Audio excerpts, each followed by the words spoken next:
मरचू जंगल से लकड़ियां काटकर बाजार में बेचने गया, लेकिन उसे लकड़ियों के अच्छे दाम नहीं मिले। इस पर मरचू ने कहा, अरे भैया, इतने कम पैसे? इन पैसों में तो 2 वक्त का खाना भी नहीं मिलेगा। आप मुझे बहुत ही कम पैसे देते हैं। मैं इतनी मेहनत से लकड़ियां काट कर आता हूँ, लेकिन उनके पैसे मुझे बहुत कम मिलते हैं। भैया, तुम्हारी लकड़ियां होती ही इतनी कमजोर हैं कि मैं इससे ज्यादा पैसे नहीं दे सकता। तुम्हारी लकड़ियों के बस इतने ही पैसे बनते हैं। अरे भैया, कुछ ज्यादा कर दो ना। वो क्या है ना कि इन पैसों का तो कुछ भी नहीं आता। मैं अपनी जिंदगी कैसे गुजारूंगा? भैया, तुम जाकर अच्छी लकड़ियां लाओ, तभी इन लकड़ियों का अच्छा दाम मिल पाएगा, वरना इन लकड़ियों का तो यही दाम है। ये सुनकर मरचू बहुत ज्यादा परेशान हो गया और पैसे लेकर किराने की दुकान से सामान खरीदकर घर आ गया। घर पहुंचते ही मरचू की पत्नी सीता ने कहा, अरे जी, सामान ले आए आप? हाँ जी, सामान ले आया हूँ। सीता के चेहरे पर खुशी छा जाती है, लेकिन जब उसने सामान देखा, जी, इसमें तो बहुत थोड़ा सामान है।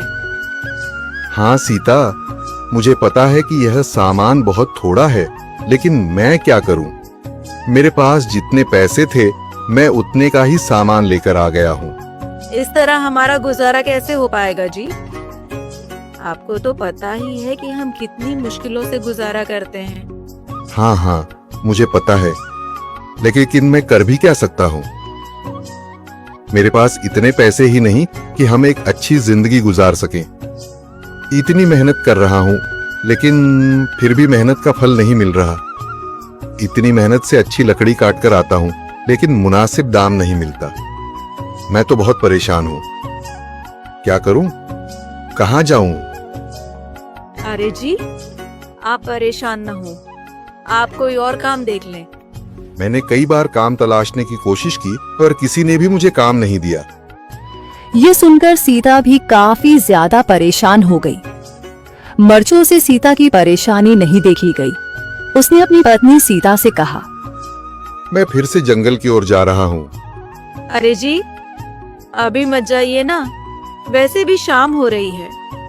आप कल चले जाइएगा, अभी मत जाइए। ठीक है, अगर तुम रोक रही हो तो मैं नहीं जाता। मैं कल चला जाऊंगा। इसके बाद मरचू गांव में घूमने के लिए चला गया।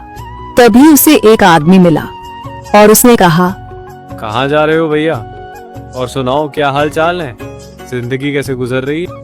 अरे भैया, तुम्हें तो पता है कि लकड़ियां काटकर कैसे गुजारा होता है। हाँ भैया, तुम सही कह रहे हो। और आसपास के जंगलों में अच्छी लकड़ियां भी नहीं है। इसके लिए तो जंगल के अंदर जाना पड़ेगा। पर जंगल के अंदर तो काफी सारे जंगली जानवर होंगे। मुझे बहुत डर लगता है भैया, मैं जंगल में कैसे जाऊंगा? हाँ भैया, जंगली जानवर तो होंगे, लेकिन अच्छी लकड़ियां तो वहीं से ही मिलेंगी। ये सुनकर मरचू बहुत ज्यादा परेशान हो गया, लेकिन वह आदमी बिल्कुल ठीक कह रहा था। जंगल के किनारे की सारी लकड़ियां कट चुकी थीं। अब सिर्फ जंगल के अंदर ही अच्छी लकड़ियां बची थीं। अगली सुबह मरचू लकड़ियां काटने जंगल की ओर चल पड़ा। जंगल में आने के बाद मरचू ने कहा, अरे, यहाँ पर तो लकड़ियां ही नहीं हैं। वो आदमी सही कह रहा था, लकड़ियों के लिए तो जंगल के अंदर ही जाना पड़ेगा।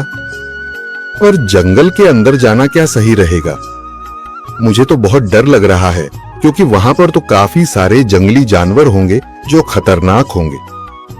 अगर आज मैं जंगल के अंदर नहीं गया तो मैं आज घर पैसे लेकर नहीं जा सकूंगा, और फिर जब पैसे नहीं होंगे तो गुजारा कैसे होगा? मरचू जंगल के बाहर खड़ा सोचता ही रहा और फिर उसने सोचा, अरे, यहाँ पर भी कोई मजबूत पेड़ दिखाई नहीं दे रहा जिससे मैं लकड़ियां काटकर घर ले जा सकूं। लगता है और अंदर जाना पड़ेगा। यही सोचकर मरचू जंगल के अंदर चला गया। अंदर जाने के बाद उसने इधर उधर पेड़ देखे, पर उसे कोई भी अच्छा पेड़ दिखाई नहीं दिया। यह सोचकर मरचू जंगल के और अंदर चला आया।